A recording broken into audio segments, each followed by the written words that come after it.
Welcome to Choice Classic Radio, where we bring to you the greatest old-time radio shows.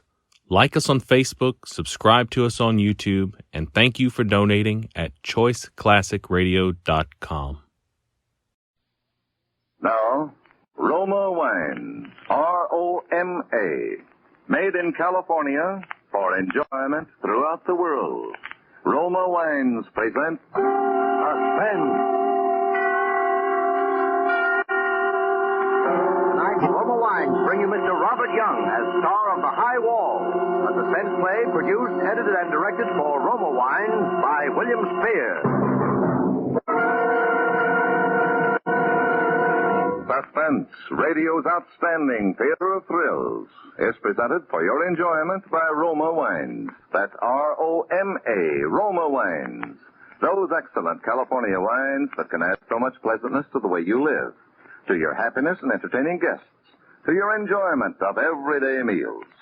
Yes, right now a glassful would be very pleasant as Roma Wines bring you Robert Young in a remarkable tale of suspense.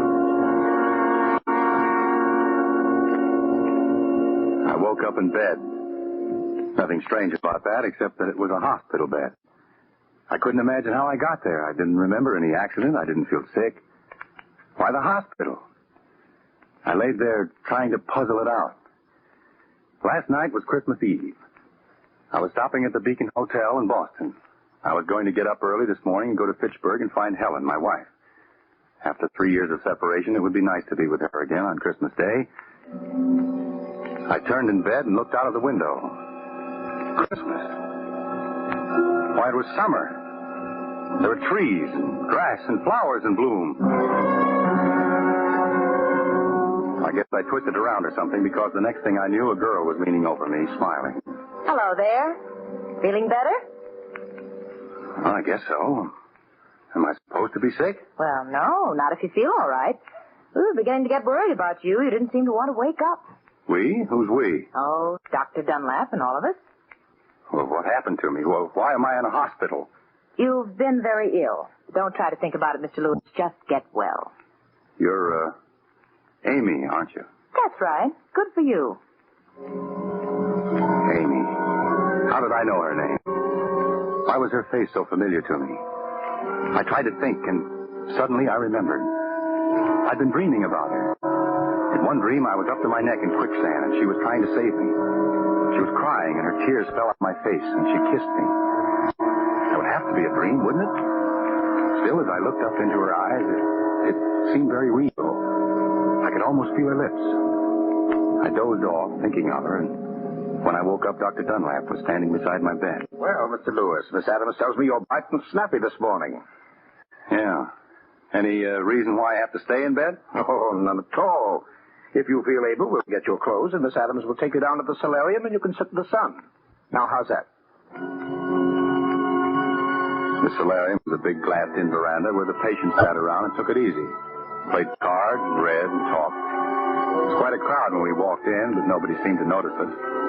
Amy, Miss Adams, introduced me to a girl who ran the newsstand. Her name was Ella. She sold cigarettes, candy bars, magazines. I sat down over to one side and looked the people over. Nobody seemed very sick, but they said silly things and laughed a lot. One man acted like he was catching a ball and throwing it to second base. Then he'd argue with the umpire over a bad decision, and suddenly it hit me, like a smash in the face. This wasn't a hospital. It was an insane asylum. I jumped up, but Amy put her hand on my arm. Dr. Dunlap appeared out of nowhere and pushed me back into the chair. Mr. Lewis, easy now. Don't get excited. I'm not excited. I just found out where I am, that's all. Go up to your room and talk it over. Talk what over? I'm in the wrong place. Maybe I'm a little sick, but I've got all my buttons. Get me out of here. Mr. Lewis, please, you're making a disturbance. Go along with Miss Adams. Doctor, I can manage. Then please do it. We'll have a riot here if he doesn't quiet down. Mr. Lewis, you don't want to get me into trouble, do you? We were getting along so nicely. When she put it that way, I let them take me out of there and up to my room. But then I put up an argument, demanded to see the head man. Amy backed me up, too. She said she was sure I was okay and didn't belong in such a place. Dr. Dunlap hit the ceiling. They had a battle. Tip. He slammed out of the room, and she had a fit of crying. But the net result was that I was taken to the office of Professor Bird, the man who ran the asylum. He was a strange little guy, with a head cocked to one side like he was listening to something nobody else could hear. Ah, Mr. Lewis, feeling better? Why does everyone ask me that? Yes, I feel great. Good. Do you remember me? Should I? Well, not necessarily. What seems to be the trouble? You just made a mistake, that's all. Got the wrong fellow. I don't belong here. Well, that's strange. Your commitment papers seem to be in order. I don't care about that. Listen to me. Here, Mr. Lewis. Let's discuss this calmly. We're not in the habit of picking people off the streets haphazardly. Someone had to sign you in. Who was it, your parents? My folks have been dead for years. Your wife, perhaps? She doesn't know I'm back in America. Probably thinks I'm dead. Come on, Professor, stop stalling. You've got it all on that paper. Never mind this paper. Tell me about yourself. Were you in the war? No, they wouldn't take me. Blood pressure or something. I went to Burma for the International Oil Company. Oh? How was it in Burma? Pretty rugged. I was there for 3 years. I'd be there yet, only I fell in front of a bulldozer and got my leg crushed. They shipped me back to San Diego, thinking they'd have to cut it off. Well, fortunately, they didn't have to, huh? Did your wife know you were hurt? Funny you should ask that. No, she didn't. You see, we used to go to dances a lot. I see. You didn't fancy yourself with a crutch. Does anybody? But after you were discharged from the hospital in San Diego, did you communicate with her then? No, I wanted to surprise her. She thought I was still in Burma. I took a train for Boston, arrived on December 23rd, a Thursday. Yes. So I went home, looking for Helen. She wasn't there. Somebody else lived in the house. She'd sold it. Knocked me a twister. I was born in that house. My grandfather built it. And it was gone. Where was your wife? Helen? She was in Fitchburg, working in a defense plant. But I didn't find that out until I ran into an old pal of mine that night. He almost keeled over when he saw me because everybody thought I was dead. You know, not hearing from me for more than a year. And did you go to Fitchburg? See your wife? No, I didn't want to see her right then. Why not? Oh, I was upset, I guess, about her selling the house. Besides, I'd been away more than 3 years. 1 day more wouldn't hurt. So I checked into a hotel, the Beacon House, room 305, I remember. I stretched out on the bed and tried to think things out. Yes, yes. You were lying on the bed and... Huh? Oh, well, I fell asleep, that's all. I see. No use telling him how I laid there, thinking of Helen and wishing I'd gone on to Fitchburg. How I kept seeing her face like a great big painting on the ceiling. He'd think I was nuts if I told him how I could smell that queer perfume she used. And the feeling I got that she was there in the room with me. And how long did you sleep, Mr. Lewis? I don't know. What woke me up was someone knocking on the door. I got up and opened it and...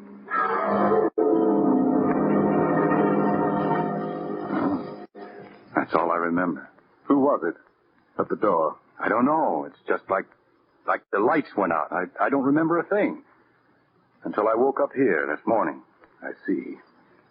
Do you know where you are? No. This is a hospital for the mentally ill. This is the Flowersdale Hospital for the criminal insane. Criminal insane? I'm not insane, and I'm not... I've had a blackout, that's all. Does that make me a criminal? Oh, no, it's the other way around. The crime caused the blackout. Crime? What crime? What did I do? I can't tell you that. I'll say you can't. You've got the wrong man. And you're afraid to admit it. I wish that were true for your sake, Mr. Lewis. However, I attended your trial. The state called me as an authority on mental diseases. It was at my suggestion that you were sent here for treatment. How? How long do I have to stay? Until I'm convinced you are no longer a menace to society. All right. Give me a test. I'll get out of here in a hurry. I've just given you a test, and you failed badly. Why? Because I can't remember being in trouble? Well, that could happen to anyone. No, not in your case, Mr. Lewis. Your mind has drawn a certain a curtain across something it doesn't want to remember. The crime you committed is buried in your subconscious mind. Until you can remember everything that happened from the time you opened that door down to the present moment, I shall have to detain you. When you remember your crime and the reason you committed it, You can walk out of here a free man. But you're pretty sure I won't do it, aren't you? Okay, I'm going to fool you. Dr. Dunlap, Miss Adams, you're witnesses to what he said. Understand, Mr. Lewis, I'm interested in reasons. You'll get everything. You're a man of your word. I'll be on the street tomorrow. Come on, Miss Adams. Outside in the corridor, I felt so relieved, I threw my arms around Amy and gave her a big kiss. Then we walked hand in hand toward the stairway. We met a couple of nurses, and Amy stopped to talk to them. I walked back to Professor Bird's office to listen at the door. He and Dr. Dunlap were still talking about me. I heard them mention my name. I opened the door real easy so they wouldn't notice it. Why, he's been a walking zombie. He couldn't talk, had to be fed, bathed, and put to bed like a child. I'm really very encouraged. It wouldn't surprise me a bit if he recovered. Don't be absurd, Dunlap. Such cases never recover. You'll struggle a few weeks, try to remember, then chuck it. Oh, by the way, I think I ought to know. What did he do? Well, understand I don't want it noised around. But you'd better tell his nurse that he's dangerous. Especially when he thinks he smells perfume. Oh, yes. Yes, he did mention perfume. For your information alone, the man's a killer. Really? A rattlesnake. He strangled a woman with his hand, and he'll do it again. Here, read his history. That's all I heard. Because Amy picked that moment to come and get me. I'd heard enough to realize that something was terribly wrong. Me? A killer? Why, I never hurt anyone in my life. I'd been framed. Somebody had committed the murder and pinned it on me because I'd lost my memory and couldn't defend myself. The only way to get free was to recall everything that happened, every single thing from the moment I opened that door. What if I couldn't remember? What if I never remembered? It meant being kept here, locked up for life, for a crime I didn't commit. Nice spot for an innocent man.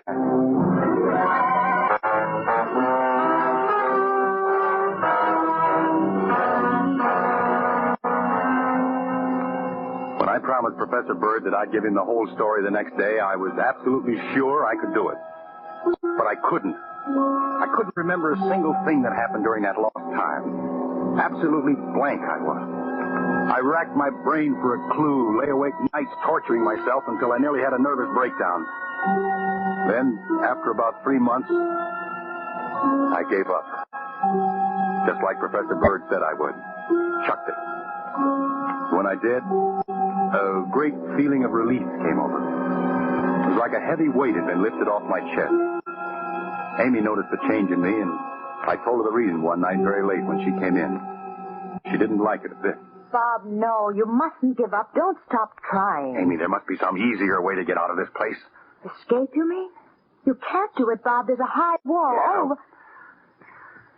Well, there is another way. A sure way. I can go out feet first. Feet first? Bob. Bob, you wouldn't do that. I'm not going to spend the rest of my natural life in this insane asylum. If there's no other way to escape, I'll go out, like I said, in a box. Suddenly, she was crying like a kid.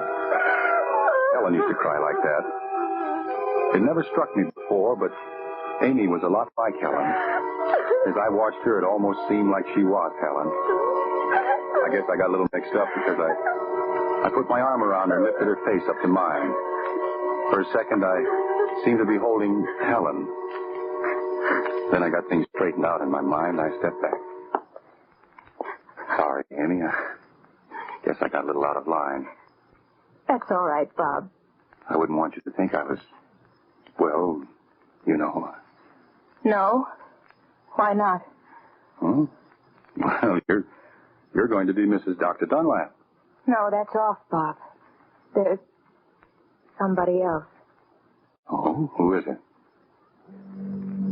She didn't answer. Didn't have to, I knew. She stood there looking like she expected me to do something about it, but I didn't. Then she beckoned to me and made a hush sign, and I followed her out of the room. The ward was quiet. Everyone was asleep. We tiptoed into the solarium and shut the door. I suppose you know this is liable to cost me my job. Look at that moon. Bob, you wouldn't really do anything to yourself, would you? Why not? I'm not doing myself or anyone else much good locked up in this place. Bob, dying isn't the answer. Yes, it is, Amy. Dying is the answer to everything. Oh, Bob, don't talk like that. You know, in Burma once, in the jungle, I saw a snake right close to me. A king cobra it was. I stood perfectly still, hoping it hadn't seen me. I didn't breathe. Then finally I couldn't stand it anymore. I made a quick jump. But he got me. Right through the leg, here. It was a swell chance to die. But I didn't want to. I crawled through the jungle to a first aid station. And I managed to pull through. For what? I'd have been better off to die right there. Oh, no. I kept on talking like that, hardly knowing what I was saying, because I had a queer feeling that I was telling it to Helen and letting her know what I'd gone through for her. Helen always wanted security, and I went out there to get it for her. Those oil companies paid big money. Bob, if you could only remember who it was when you opened that door. Yeah. What's that perfume you're wearing? What? Perfume? You know we aren't allowed to use perfume. Funny, I could swear. Lean closer. Of course you are. It's that same stuff that... Go on. Why don't you? What? Kiss me. I want you to. Sorry to interrupt, but we do have rules here. Hold it, Dr. Dunlap. The light isn't necessary. Go to your room, Mr. Lewis. That's all right, but don't throw the hooks into Amy. It wasn't her fault. Never mind, Bob. I can defend myself. Go along. I knew she could handle him, so I went up to my room. Besides, I had something on my mind. While I was holding Amy in my arms, I had a vision, I guess you'd call it. I saw Helen. She was lying on the bed. The doctor was bending over her. The room was crowded with people. Everyone was tense, frightened. Then the doctor straightened up and said, "She's dead." Helen, my wife, was dead. I remembered it now, distinctly. That was all. I couldn't remember how or why it happened. It was just like a photograph. Nothing led up to it, and what happened after was perfectly blank. But the fact that Helen was dead didn't seem like a surprise exactly. After a while, I heard Dr. Dunlap come up and lock me in. He hesitated outside the door like he wanted to come in and bawl me out. Then he went away. The next thing, Amy was shaking me, trying to wake me up. Bob. Huh? What's the matter? We're sunk, Bob. He was furious. I'm discharged, and you're going to be put in another ward. Why, that lout, he can't get away with it. Listen. I know how you can escape. What? How? Tell her quit her job. She's leaving in the morning. Her car will be parked in the driveway outside the solarium. All you have to do is get in the car, lie down on the floor, and pull a rug over you. Oh, Amy, that's screwy. How would I get outside? The solarium door's always locked. That's it. Ella's going to unlock it before she turns in her keys. Yeah? But I'd be seen. No, they'll all be in church. It's Sunday, Bob. Oh. The minute they start to sing, open the door and slip out. Oh, Bob, it's the chance of a lifetime. Ella leaving makes it easy. She'll drive right through the front gate and they won't even stop her. Oh, Bob, say you'll do it. I can't go away and leave you here. Well, what did I have to lose? Besides, she started to cry and carry on, so I said, all right. The funny part of it was, it did work. I'll bet we were 50 miles from the asylum before they knew I was missing. Ella picked up Amy at the edge of town, then hit for the open road.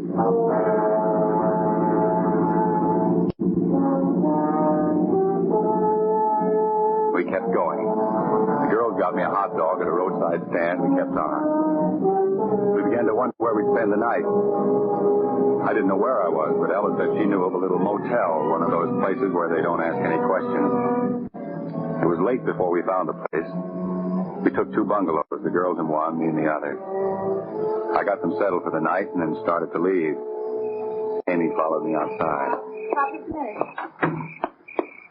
Goodness, it's dark. Where are you? Here? Oh. You forgot something, Bob. Oh, Oh, Bob. you're sweet. Why, you're trembling like a leaf. Scared? It could be that. We've been very lucky all day. Yes. But I think we'd better split up tomorrow. Oh, no. Don't you see? They're only looking for me. They don't connect me with you girls, but Dr. Dunlap's no fool. He's probably figured it out by this time. If we travel together, we're sure to be caught. No. If we separate, I'll never find you again. Bob, don't you want me? Amy, don't talk like that. If you're still thinking of Helen. I'm not. She's dead. Oh. You know. Sure. But who told you? Dr. Dunlap? Funny, never mentioned it to me. What else did he tell you? Oh, Bob, she isn't here anymore, and we are. I pulled away from her and walked across to my bungalow. I guess she thought I was sore. Bob? I wasn't. It was just that I knew I couldn't make her understand. It was something I couldn't explain to anyone. Helen wasn't gone. She'd never be gone, not to me. I opened the door and went in. Bungalow is a crummy little place. It reminded me of that hole I lived in Burma. I was groggy from driving all day. Amy had started me thinking of Helen. I laid there on the bed, remembering things. The night I met Helen. The first time we danced together. Our wedding. Our honeymoon at Jack Pomeroy's cottage in the Berkshires. I didn't know Jack very well then, but she did. Those were happy days. What you don't know doesn't hurt you. I was happy afterwards, too. Each time I forgave her, we'd go on another honeymoon. She called it starting over from scratch. But I never should have gone away. That's what did it. She couldn't take it. Well, I'll go up to Fitchburg tomorrow and we'll patch things up. Someone's knocking at the door. That's funny. Nobody knows I'm back in town. Hello? Bob, let me in. Who is it? Bob, I want to talk to you.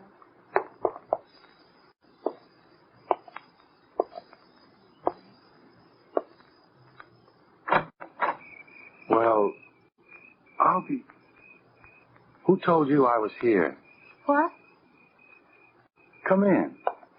Bob, listen, I was talking it over with Ella, and she thinks you're right. Oh, I get it. I met Sam Bradley today. He must have phoned you. Bob, you're half asleep. Or maybe he phoned Jack Pomeroy. Who in the world? That's the answer. You and Jack want to beat me to the punch. Oh. No. No. Why didn't Jack come with you? Didn't he have the guts? Easy now, Bob. Let's sit down and talk. Get away from me. Very well, I'll have to call Dr. Dunlap. Get away from that phone. Sit down. Better sit down. Merry Christmas, Helen.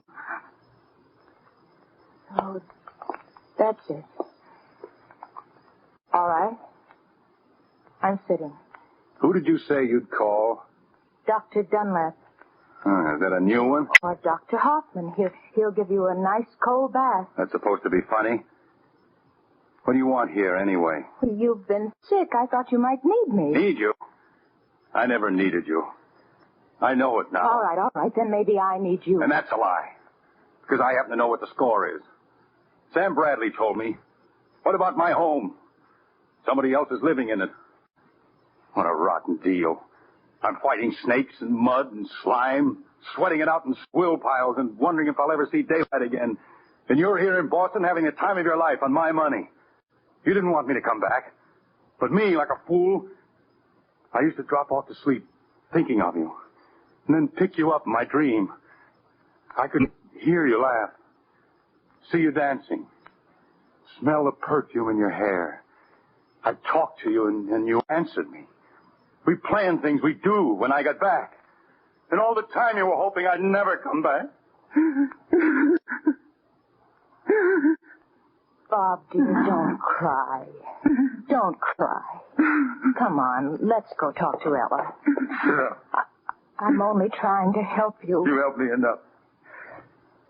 I promised Bradley I'd kill you when I found you. I've got to go through with it. Bob, I love you. Oh, not frightened, huh? You won't hurt me, Bob. I love you. The last time you begged for mercy. Bob, I'm Amy. This is Amy. I'm Amy. Don't do it. Bob.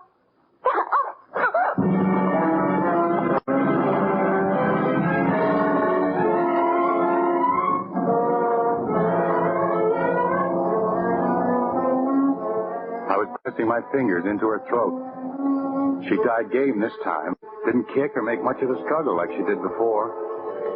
It was almost like she wanted me to do it. And yet, as long as she lasted, she seemed to be begging me with her eyes not to do it. It didn't take long.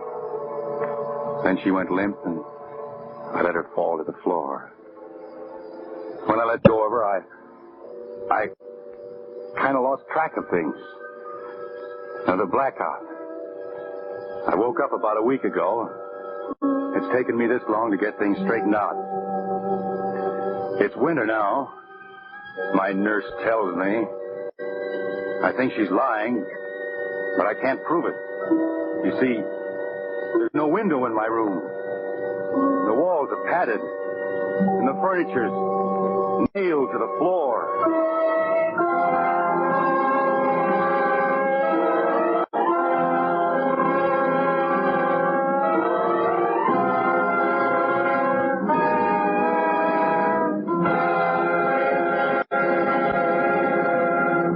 Suspense. Presented by Roma Wines, ROMA, made in California for enjoyment throughout the world. Robert Young may soon be seen in the Hal Wallace Paramount production, The Searching Wind. Next Thursday, same time, Roma Wines will bring you Hume Cronin as star of Suspense, radio's outstanding theater of thrills. Produced by William Spear for the Roma Wine Company of Fresno, California. This is CBS, the Columbia Broadcasting System.